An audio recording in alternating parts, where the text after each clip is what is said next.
I wouldn't be doing my job if I didn't ask you what it's like to be a Philadelphia 76ers fan right now. You know what? It's actually not as bad as you think because it was a head-on collision, and like it was dead on impact. It's 2-12. Yeah, like they could probably scratch and claw their way out of this, but to me, this season they had a kind of like end of the season vibe in the second half against Memphis on Wednesday. House, did you watch it? I couldn't look away. I watched the entire game. I think I watched every single minute of it. I was going back and forth, but it wasn't encouraging. I still want to know why Embiid is playing. I still would like to know why. CR, walk us through this. Playing. What's the upside of not? So, all right, they fuck up. He plays the Olympics. They don't talk him out of that. That was a mistake. They fuck up. They give him a giant extension before the season starts. They didn't fuck up, Bill. Come on. They have to fucking give Joel Embiid a giant extension. Well, I think they he, fucked up that he obviously wasn't healthy. Yeah, but he hasn't been healthy his entire career. He's not been like a 100% I feel perfect athlete. So you're fired up when they gave him an extension? I think that it's the price of doing business. I think That's what I Steve think Ballmer found out with Kawhi. I mean, I don't know what we're talking about. Well, whatever. They put themselves behind the eight ball with the extension. Yeah. But then why throw him out there when he's obviously not healthy? Explain this to us. I can't explain it to you because this has been a hallmark of like the entire Embiid experience where I think as fans, especially this generation of fans of the Sixers are completely like okay with, hey, we're going to have to take some losses to make some gains. That's the whole point of the process was that this was going to be this teardown to the studs and that we're going to then build up with homegrown talent and bringing in free agents from acquiring guys through trade to help that homegrown talent get to a title. We're exactly in the same place we were when Doug Collins left, which is basically a second round basketball team. And we're aging now. Like we have changed the kind of the sort of character of the team to where Joel Embiid is 30. He looks like he's 38. He might even look like he's 47, frankly. And like the guys that they have around him are largely veterans who are there on not necessarily mercenary contracts, but certainly like are there to win titles or get deep into the playoffs. McCain, but then you have this whole other fun Sixers team where it's like McCain and Maxey and Yabusele. This is the thing. If there was a 2-12 McCain and Maxey team, I think you would have been like, oh yeah, this is kind of weird and sucks, and we're pretty much out of it. But who knows? Like we're feisty and McCain's great. But instead, with George, who's now hyperextended his knee and is back out again, and Embiid doing the like daily and not even daily, like hourly updates on like, maybe I will, maybe I won't. I'm never going to be 100%. I won't play back-to-backs, but I will if it's rolling for me. And I should be out, but I'm going to come back in. If they had just been like Joel Embiid tweaked something at the end of the Olympics, he's out for the first 6 weeks, I just think it's a completely different scenario. You agree with that, House? Of course it is. This is, to me, the singular most baffling aspect of this entire deal. I thought that the Sixers, in terms of team building, had a pretty successful summer. They put all their chips in the middle. We know you thought that because you took the over of 50 and a half wins. Remember that? I stand by it. It wasn't wrong in the context of the information that was available. It was a simple idea. I do think it was then desirable for them to try and finish among the top 4 teams in the East. Desirable, right? Understanding, of course, that you're not going to get a full season out of Embiid or a full season out of Paul George. You hope for most of a full season out of Maxey, and that you can weather the storm enough to get around 50 wins and finish in the top 4 in the East, because all things being equal, it would be better to have home court in the first round than not. But having said all that, the thing that's baffling to me still doesn't have an answer is what's with the drama, mama? What are we talking about? Just shut up. Well, like, you did a great job in the summer. You built the best team you could build. There is a closing window on Embiid. We all agree that Joel Embiid ain't going to be playing professional basketball for another mother effing decade. So you go all in, and there's something happened. Something either at the Olympics, after the Olympics, something happened. Or before the Olympics. Or before. Yeah, so we got to shut him down. Okay, shut him down. Shut him down and shut him up. That's it. There's nothing else to say. Why are we talking? Who benefits from the goddamn daily soap operas. Who is this Well, for? You go to the You're Why Are We Talking thing. It's literally Why Are We Talking, because all this stuff leaked out from that hour-long meeting where we come to find out the least surprising piece of information, CR, in recent Sixers history, which is that Joel Embiid, the other players were upset about his accountability, showing up late to meetings, his practice habits. And it was like, yeah, I'm not surprised by one aspect of this. Were you? No, but I think that this is all about how it's getting framed, right? So, like, if you change over 2/3 of your roster almost every season, you're not going to be able to control the culture of the locker room. And if you bring in new faces who maybe don't have the same allegiances or the same relationships with guys in that locker room, they might just have like more incentive to say something to their agent who says something to Shams, whatever happened. Honestly, it feels like that literal part of Maxey calling out Embiid seems like it was kind of blown out of proportion. You know, like there was like, because they're buddies, right? Yeah, they are buddies. And it sounds like, at least from Embiid's side of things, he was like, that was 30 seconds of like a 30-minute meeting. You know, like, was one person being like, you got to show up on time more, and him being like, you're right, I got to be better. Why Joel Embiid is 30 and not showing up to shit on time, and that has become so detrimental to the team that it's getting out into an ESPN report, and that other guys on the team clearly don't look at him as the alpha leader of the locker room and are okay with letting those details out of the locker room. Like, that's a whole other conversation. But yeah, like the communication part of this has been awful from top to bottom. Well, and then you have comparing his work ethic and ability to stay in shape versus some of the other best players in the league, right? That's where it really jumps out. And that's been the thing we've said on this podcast over and over again. He's competing against people like Giannis and Tatum, like LeBron in year 22. Yeah. These guys that, you know, this is their life, is to stay in shape and be ready for seasons and, you know, not make excuses about stuff. I think House and I are a little older than CR. We've seen a lot of centers hit this point, and it usually doesn't end well. And that was the case I made before the season. As you get older, as you start carrying more weight, as you have some injuries and some injury history, not a lot of evidence. Like we saw it happen. You had Andrew Bynum that year. I think he was an all-star in 2012, and 2 years later, he was out of the league. You just, when you're talking about these big 7'2", 7'3" bodies with extra weight, House, that's where my mind went to. Some of the guys we've watched where it ends fast. Yeah, but the only thing that cuts against that is that it seemed like for the very first time in his career, it finally came out of his mouth that I think I should show up to the season in shape. I think this will be the season that I will choose. And there was a kind of logic thread to it. He just surrounded himself with the upper echelon, highest performing, highest successful NBA players and staff. Usually there's a bump from that. Right. The Olympic bump was somehow lost because he did get that experience. He was with all of those bright minds and very successful players with their own successful regimens. And he did say afterwards, I am going to be the skinny guy. It's going to be skinny Embiid. I want to be like Tim Duncan. I want to have a thinner body. Yeah, but the Tim Duncan part that he needed to internalize probably was just not saying anything.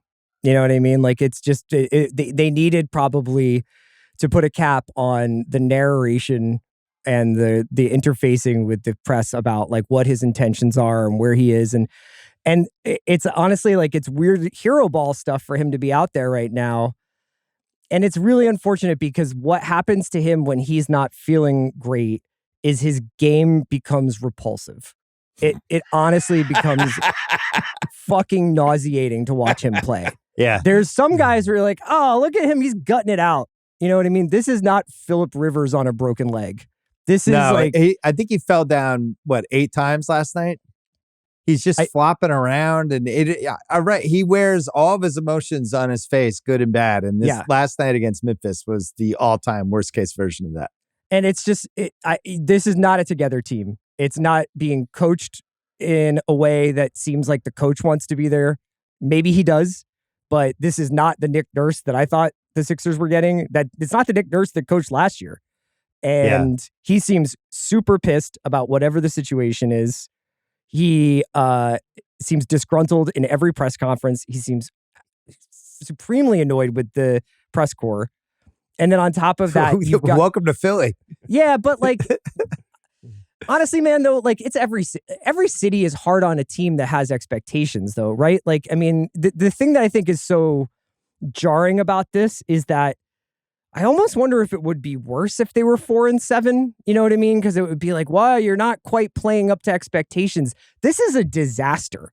Well, I was looking at their schedule. They lose every game by 10 to 20 points. I think they've had one close loss. It's not every close. other loss is a blowout. Yeah, their net differential is fourth worst in the NBA. That game yesterday, which, they kind of fought back at the end because Memphis isn't good and also kind of fell asleep. Oh, but by the way, even that game, they were down 20 in the fourth quarter. Kicked by Luke Kennard and Aldama, and like they didn't have Ja or Edie last night. So it's not like you can like be like, oh, well, we got taken out by 3 All-NBA guys. It's like, no. you lost to the B team Grizzlies in a like kind of half full gym. Well, the alarming thing about Embiid, like House, what you said earlier about why so much talking, why telling us why you're feeling better, you're going to lose the weight. To me, it's like me and CR, one of our favorite movies, The Town. It's the Blake Lively character being like, Dougie, I quit drinking. Shine and I are going to get an apartment. It's going to be great. And it's like, I don't know if I trust this. Not to compare Embiid to Blake Lively in The Town, but I guess I just did. It's like, that all sounds good, but can I see it for like a year? Can I see skinny Embiid? Can I see you play some back-to-backs? I just feel like the ship sailed. What was crazy about last night, the body language, the team just doesn't seem together at all. The bench seemed like they were really trying to like cheer baskets and stand up and do the good chemistry thing, but on the court, it was a mess. And I noticed this last year with Embiid during the Knicks series, and I remember talking about it on the pod. And House, I think you and I talked about it. He's just really slow to the ball now on rebounds and shot block stuff. And I don't know whether his knees are just like he's carrying too much weight. Their shot, he can't move quickly anymore. He doesn't have quick burst stuff. We also saw that in the Olympics, which is why I think they were so hesitant to play him in certain situations. He gets killed on the offensive boards now. There's guys flying around. If you put him in a pick and roll and he has to run out to a shooter, he can't. And over again, you watch, it's not just that they're losing. The offense that these teams are getting combined with the offensive rebounds that they can get, I think is the most alarming thing to me. He can still get his points. I feel like he can always get to 25 or 30, but the other side of the ball is the alarming part to me. But honestly, dude, on paper, with all due respect, House, they're not the Wizards. Like, they shouldn't be 2-12. Like, Paul George and Tyrese Maxey, I know they've missed time each, but like, there have been stretches of time over the last 5 seasons with the Sixers where the Sixers have been able to weather 3 weeks, 5 weeks without Embiid and stay in the kind of like middle of the pack in the Eastern Conference. It's literally why I had them winning 50 games. This is like a mutiny. Like, they'd be able to roll with it. Well, House, they played Brooklyn. They played Brooklyn on Friday night at home. And they play the Clippers on Sunday at home. The revenge of James Harden. I almost think they're better off not playing at home. Then they play the Houston Pitbulls on Wednesday, which is just a nightmare game. Talk about a team that plays hard and has athletes and is relentless. That's a team I don't want to play. And then they're at Detroit on November 30th. Does Nick Nurse make it out of the month for you? Oh, of course. I mean, there would have to be. Really? What's the thesis for getting rid of Nick Nurse? Like what? Like how is that going to help? He's not the one. Well, under the Rob Pelinka law, if things are going wrong, it's got to be somebody else's fault. Who else are you going to blame? They can't get rid of George and Embiid. Blame. There's nothing to blame. It's November. Well, the season that matters starts in March. Their forecasted win total right now is 38.5. Is that on FanDuel? Yes, it is. You can. Oh my God, that right was 42.5 2 days ago. Well, it's 38.5 4 right wins. now. But I'm telling you, they're only a couple slots out of the 10 seed. They're dead last in the Eastern Conference right now as we're taping, but only a handful of spots away. And they right now have the 7th best odds to make the playoffs. It's minus 215 for the Sixers to make the playoffs. Oh, shit. So those odds weren't even on FanDuel like 3 hours ago when I was taping. So CR, the people demanded it. people are like, We have to "What about fucking this?" short these guys. Yeah. No, to make So- the playoffs, though. Much Yeah. better odds to make than to miss. Yeah, but they're not. I don't think they're going to be in the top 6. So Agreed.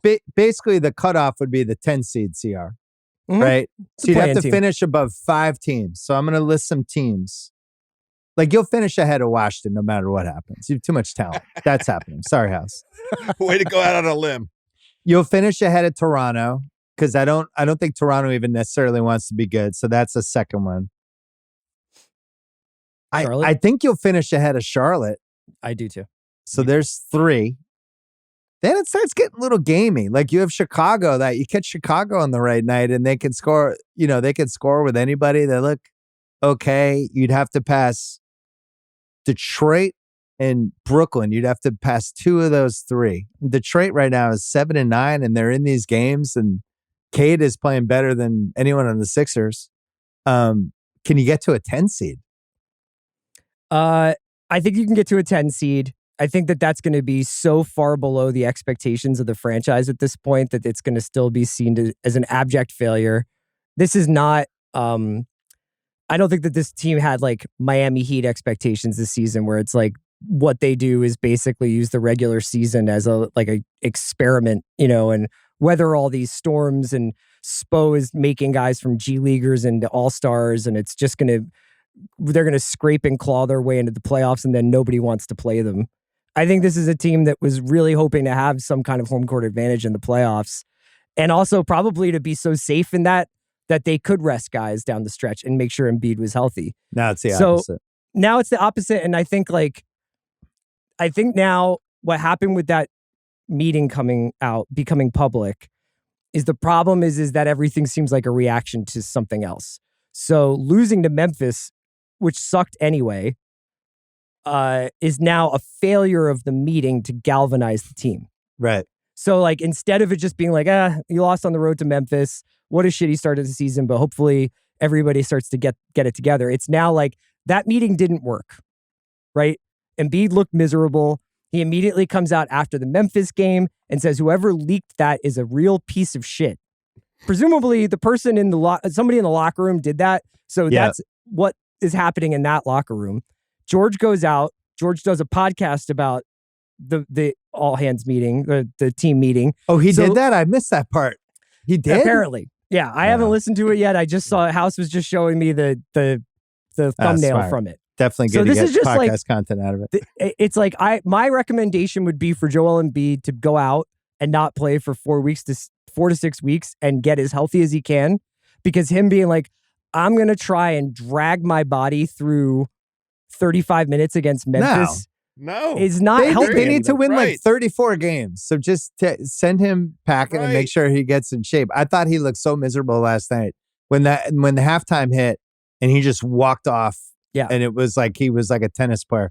All right, here we go, House. CR, feel free to weigh in as well. Are we sure Nick Nurse is good? Can I just walk through? I'm willing to say yes, he's good, but can we just walk through it? So he takes over a Toronto team that went 59-23 in 2019. They went 58-24. They win on that Kawhi shot last second. Sorry, Chris. LeBron's in the West. It's the first year LeBron leaves. They play the Warriors in the finals. KD's hurt, doesn't come back till game 5, immediately blows out his Achilles. Klay Thompson gets hurt same game. They get this miracle Kawhi performance, and they squeeze it out. And we're like, Nick Nurse is a good coach. And I think he probably is a decent to good coach. Next year, 53 wins. Next year, 27 wins. 48-41, gets fired from there. Goes to Philly the year after. Has that really weird Knicks series, and then looks completely miserable this year. I wonder if there's like only 4 or 5 good coaches, period. And I thought maybe he was one of them, but I think what we're learning is he probably wasn't. How's your thoughts? I think what you're speaking to, and I think is a fair criticism of him, is his ability to rally, his ability to, get guys on the same page with a common cause. Because the story about why Toronto fell apart had to do with a defensive scheme where they had a whole bunch of guys. They didn't have one tall guy on that team, on that Right. roster. They all had to go, baseline to baseline, side to side, full out defensive pressure extended way out to the 3-point line. And at some point, they all got effing tired of it. And they went to Coach Nick Nurse and said, God damn it, Coach Nick Nurse, this is exhausting. We can't expend all of this energy playing all this defense in this way. And it fell on deaf ears. And they were like, hey, guess what, Nick Nurse? Fuck you. Right. That's it. Then goes to Philly, same, not like last year. And I was thinking about that Toronto team because it's such a weird outlier, right? They had great defense, right? They have Kawhi, who's actually healthy. They have Marcus, all rim protection. They have Kyle Lowry. They have Siakam. They have Anunoby, although they didn't have him in the playoffs that year. Danny Green. They had wings. They had Ibaka. But really, they had Kawhi, who we left that playoffs thinking this is the best player in the world. And we've seen coaches that have great situations like that. And I just wonder, like when they hired him, CR, and we talked about it, I was like, wow, you got Nick Nurse. That guy's a because it was great like coach. it was like, is he, are we gonna lose him to the Bucks? There was like a whole like Nick Nurse is the hottest free agent Nick candidate. Nurse sweepstakes. Yeah. Not sure there'd be a sweepstakes again, I guess is my point. I don't really know. Would Eric Spoelstra just do a better job here? Like Probably not. What can a coach do when the main issue seems to be effort? Well, the big issue is it doesn't seem like he can 100% connect with Embiid, as we've seen basically from all of Embiid's resume this season. Yeah, but I think there everybody gets a little piece of blame pie. Embiid talking about. You want to go blame pie? We're doing an ESPN gimmick. I like this. Embiid deserves a slice. Daryl deserves a slice. Paul George deserves a slice. Nick Nurse deserves a slice. Embiid can't stop saying stupid shit. That's a huge problem, but that's probably more of a fan problem, I would imagine, than it is. Yeah. Than it is a player problem. I just think that this looks like a team that hates each other. And I honestly, I was trying to rack my brains. I mean, you can look up. It's like, oh, who's 2-12 and still makes the playoffs? It's like not that many teams. 6 out of 92. I looked right, it up. but it's now that the playoffs have been expanded. But more than that, you just don't really see teams that clearly dislike each other this much doing anything. Like, there are teams. Do they really dislike each other? It doesn't seem like a happy team, I think is a very fair point.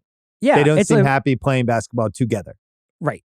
Jared And I don't think any fun. of the guys, nobody on that team, except for Jared McCain, is playing in the plus. They're not playing in, wow, we never expected that. But Jared McCain, him and Connect are like the two big success stories of the draft so far, it seems like. It's not like George looks terrible even when he's not being dragged off the court. Maxey's obviously hurt. Drummond looks old. Like the Caleb Martin. There was no signs that Drummond might have been a bad signing. Yeah, no signs that Kyle Lowry might not have it anymore. Yeah, but here's the thing, CR. They crushed the McCain pick. They get Caleb Martin at a huge discount. He was the only guy who was flying around last. I actually thought he was really good last night. And Yabusele was a really good sign. They added 3 guys to the rotation that it doesn't matter. Are awesome guys, and it hasn't mattered at all. Embiid, right? The whole entire thing runs through Embiid, especially if Paul George is going to be this passive. That's one thing that's been sad is that because he got hurt in the preseason and because he's just re-injured himself, there's been no opportunity to be like, hey man, Paul, we're going to need you to carry us for the first 20 games of the season. You're going to have to go out and get 25 a night. You're going to have to be the lead scorer. You're going to have to take the best player on the opposing team on defense. And he's just completely the terrifying thing is this is why the Clippers let him go. They probably saw this coming. I covered this in part 1. It's like buying the used car from somebody who's really eager to sell it to you. It's probably a red flag. But Bill, have you ever had a Celtics season in recent memory? We did. We had the second Kyrie season. You could see it the whole season. It's like it's off. This is off. But I talked about this when I did the power poll a couple weeks ago about when the concept of sacrifice when you're putting together a big 3.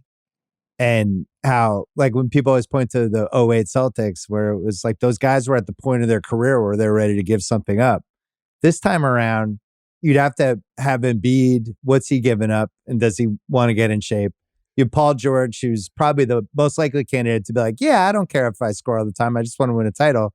And then you have Maxey, who's trying to prove he's a great player. He hasn't, he doesn't want to sacrifice anything. He shouldn't want to. He's a young player who's trying to prove that he's one of the best guards in the league. So that alone made me nervous. But then the Embiid conditioning and then the chemistry is, I think the variables even House couldn't have expected as he went over 50 and a half wins. Which I'm going to cross that off, House, for you already. I will take that L. It's literally why it's called gambling. But it was exactly what Chris Ryan just described. It was Paul George holding down the fort through the first 20 games. And Paul George had Maxey in the East, right. building a little something. And with McCain, yeah. Right. A little something, but he showed up dead. And he was hurt within days of us doing the Over-Under podcast. And maybe he's not, after last night's injury, maybe he's still not, restored to full health. Well, hopefully he can still podcast.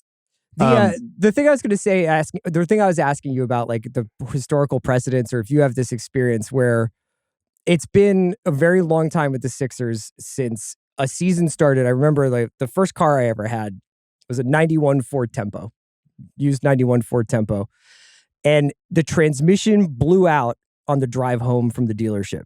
Yeah. And it was just like, well, that is definitive. This is a lemon. Let's take it back to the lot. Like clearly there's got to be some like 12-hour grace period. This wasn't like, oh, I'm driving it for a while and shudders a little bit when you make lefts. No, there was no like warning signs. This thing died as soon as it left the season opening gate. And it kind of almost feels like a little liberating after all these years of like kind of coming up short, is like, oh, there's something rotten here. And maybe this beginning is the beginning of a new chapter. We have to like kind of... New chapter? You just signed Embiid to an extension and Paul George has a 4-year deal. What new chapter are we looking at? No, I like this. You're going to 2029 for the new chapter. What are you going to hibernate like a bear? I was talking about years? me. I was talking about my post-Sixers life. Oh, yeah. Maybe you'll have more time now to concentrate on other things. Isn't there a pathway where it'll be fun to root for 39 wins? Isn't that going to become the new? The 10 seed? Okay, we understand. We take. Well, there's another piece of this house. Is bad luck. Let's be honest. They have their pick, but it's top 6 protected. Yeah. So you can't even root for like, let's just bottom out. Honestly, it would be really fun to root for McCain, Maxey, and the role players. It would be fine. They're too good to bottom out. Yeah, McCain is honestly worth watching the Sixers for, even if you also have to watch guys rolling around on the ground in agony.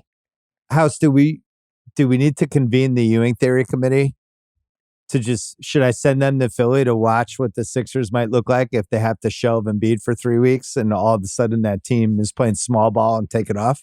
I don't know. It because we had a pretty good sample size for that last season. They only played 39 games and they were bad. They were bad in the games that he didn't play. How much better would you guys feel about this team, or would we even be doing this segment if they had won like 3 more games?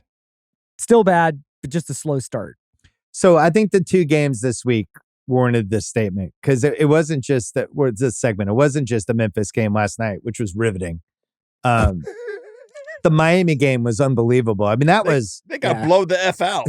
Yeah. Russillo texted me. He was like, I'm not saying a hate watch pod of Sixers games would do well, but I do think it would get an audience. I think he's right. I think you could basically take the Philly special and just make it like a venting session after every Sixer game. And it rarely happens in basketball because it's the most naked sport, right? In football, they have helmets on. They might not show some of the sidelines. In basketball, when guys are unhappy. When guys are mailing in a play or a sequence. You can watch the reactions on the bench. You can watch how the bench reacts. You can see the coach in the post-game, press conference. There's like 40 checkpoints where you're like, this doesn't look right. And they're hitting all of them. I can't think of a single one they're not hitting other than that McCain seems super happy to be in the NBA. He's like, hey, guys. He's like a puppy running around. Hey! Yeah. It's like when we got Murph and he was just running around the backyard. Like, I hope that a consequence of all this is not Maxey loses that joy, because that's That's the other I don't thing think that's is, going to happen. Me over the either. last couple of seasons, I think that's been really important for Sixers fans, is to see somebody who plays with so much unbridled pleasure, because it sometimes doesn't feel that way for Embiid. And honestly, like, to me, as much as the health stuff is obviously pretty disturbing with him and the way he's talked about conserving his body for the playoffs and what it's going to take, and he's never 100% and all that, he has said multiple things about basically saying, like, the amount that I've given to this city, because of how much I've done for this team, because of the amount I've given to the city, it's ridiculous that this is like the discourse on me. So this is getting kind of dark. You know what I mean? I don't know. I don't know what's going to happen. I don't know even with Daryl. This would be the team that Daryl had always dreamed of, right? It's like you The take on-paper Embiid team. Yeah. and you get the on paper 3 like stars. shooting and veterans who know what their role is and a really astute coach. And if that doesn't work, I don't really know what the plan is here. House. They can't even trade Embiid until the summer if they wanted to. I don't think they do. But they're By the stuck way, they're with that also contract. trying to build a new arena. So keep that in mind with Embiid trades. It's weird because LeBron did that whole thing this week about how social media is too negative and the whole discussion and apparatus around basketball has become too negative. I feel like it hasn't really been that different. I think the only thing that probably has been added the last couple of years are these player podcasts where the players are, especially the ex-players, they're like pro wrestlers. It's like Mick Foley talking about how The Undertaker was a giant pussy. Not that he did that, but just like these and the NBA is kind of turning into that, where guys are just slobbing. Like Amon Shumpert had a whole thing the other day about how LeBron ruined basketball when he teamed up with Wade and Bosh, and it was like, weren't you on LeBron's championship team in 2016? What are you doing? But these pods are just crazy, and I do wonder if that's a added layer. I actually think people, compared to how this would have been received in the 1990s, have been pretty reasonable about this Embiid thing with some of the stuff he said. We've talked about it a lot on this pod. There's been so many red flags. I thought the Olympics was a red flag. The no back-to-back was a red flag. But CR, it feels like something has shifted now with the city and Embiid, where it went from like, you are our favorite son, we will defend you. And Philly's like this in a lot of ways, where it's like, you're our guy, fuck everybody else. Yes. And that's what it is. And it feels like that's been lost, which I think is significant. Yeah, I would say it's probably, to the extent that I can tell from Los Angeles, I would say that the fan base seems split 50-50 between like Joel, true believers. He's just hurt. You guys aren't being sympathetic to, I'm over it. I can't take the quotes. Like you can't do it anymore. I can't take the like, I'm not going to let myself feel anything because it's just going to hurt his knee or get Bell's palsy or whatever, like the litany of things that have happened to him over the course of his career. And then you go back to the origin story of his whole thing, where it's just like, it's kind of a little bit of a miracle that he's playing. Like when he was drafted, It was like, if we ever get to see Embiid, he could be the best player in this draft. If we ever get to see him. And we did. And he has never really, really been 100%. He's also had some really bad luck with injuries, with, running into faults or whatever. And all that stuff that was like, not really like a muscle damage thing. But to your point earlier about like, the Patrick Ewings of the world that just go downhill really fast. Like there's just too many knee injuries now. There's his knees. Also there's, what else there is? There's YouTube, and you can go back and you can watch him 6 years ago, 7 years ago, and you can watch how he moves and watch him now. And you almost doesn't look like the same guy. And that's the thing that is undeniable. And we have, unlike 20 years ago where we didn't have the ability to just queue up whatever video we wanted. Now we can. And you can go back and you can watch him in Kansas in 2014 even.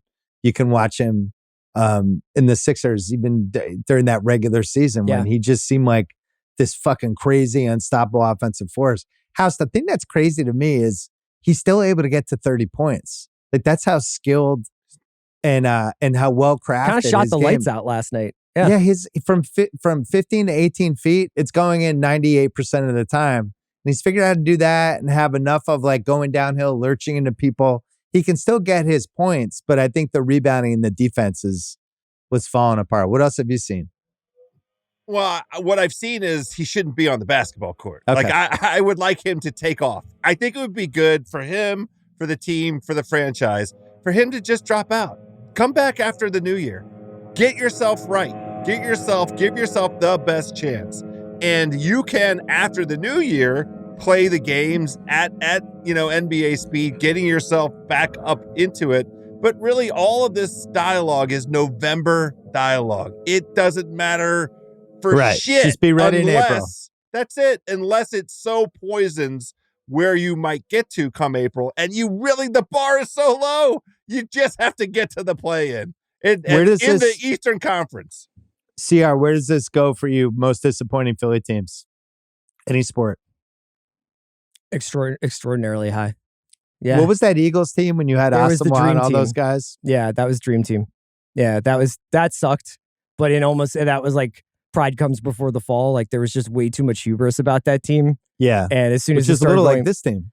Yeah, maybe you're right. I mean, like I thought that this team, it was really wisely assembled. Like it seemed like Eric Gordon and Caleb Martin, Drummond was Embiid's best backup that he's ever had. It just seemed like this was a very, very expertly, wisely assembled team. And so to have this be quite the opposite. It's been the opposite, yeah. Yeah, and not only that, but it would be one thing if they were just like physically not there, to have it clearly be a culture problem within the locker room and a huge amount of distrust and a huge amount of forget what the Philly fans think about Embiid. This was kind of repudiation of him from within the team. So whether it was like a towel guy who told somebody who told Shams, that article came out very soon after the meeting and it had quotes. So someone wanted to get a point across and embarrass him, and it worked. Very similar to that Celtic team, which was such a disappointing team coming off the Eastern Finals, getting Hayward back, year 2 Kyrie, it seemed like he was going to sign. And it felt off from the get-go, but it had a couple similarities. One was the circus around Kyrie game to game, which he's since then admitted. He's like, yeah, I was in a really rough spot in Boston that second year. And you could feel it. There was like an emotional roller coaster that the players were on, the team was on, even the fans were on watching it. Like, what are we getting today? What version of him? You have that, but you also had people at different points of their career that were the wrong points for the team, right? And Jaylen Brown talked about that recently. Mm-hmm. He was on that team, or Tatum talked about it. He wanted to prove that, he could do this. And it's like, now you're actually going to be standing in the corner for a lot of these plays. You're going to be the number 4 guy. So the Sixers have a little of that too. As you get older, you start seeing the signs of where it's not working. Whereas you look, I don't know if the Lakers are going to be good or not, but the way Connect fit in just with what they needed, and I don't think that team's going to be able to get stops, but Redick's got AD playing well. And you can see like, okay, this makes sense. And, you watch different basketball teams. Like, all right, Houston, these guys make sense. There's an identity. Maybe it's not perfect. And then I watch Philly and I'm like, wow, I don't know what this is. Yeah, it's also with that Lakers team, the thing that impresses me the most is just how they immediately came into the season with an identity and a sense of purpose, where you could have had the last few years of LeBron's career been a victory lap, and it could have just been a showcase. And even the Bronny thing in retrospect now has become a footnote to this season, where everybody's like, this is going to be such a huge distraction. Doesn't seem to matter. They handled it perfectly. Like Redick obviously commands that locker room to some extent, which is incredible given the personalities. And it's the exact opposite with the Sixers.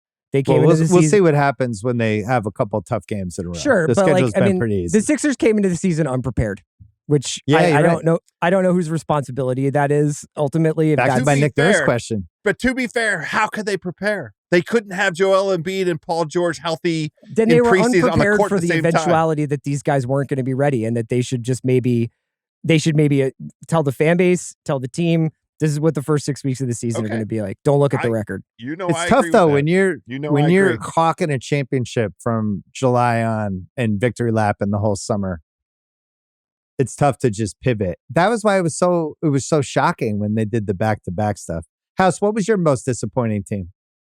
I mean, other than the last 35 years of Bullets Wizards teams. Right, what are you talking but did you about? have a high expectations team? I can't pick one.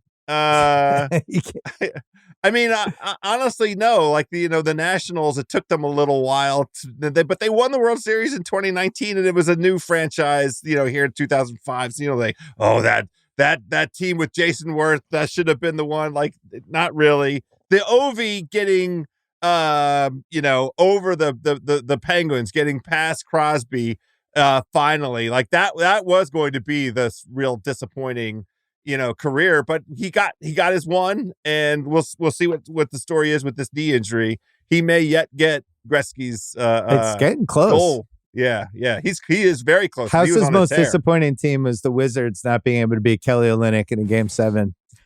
That's the one that keeps them up at night. You can't say Washington, anything having to do with the basketball team, because they haven't won 50 games since 1978. There is no one most disappointing when you're in that kind of a streak. We had a couple really awful Red Sox teams that were super disappointing. Like there was like a Carl Everett season. There was the chicken and beer season.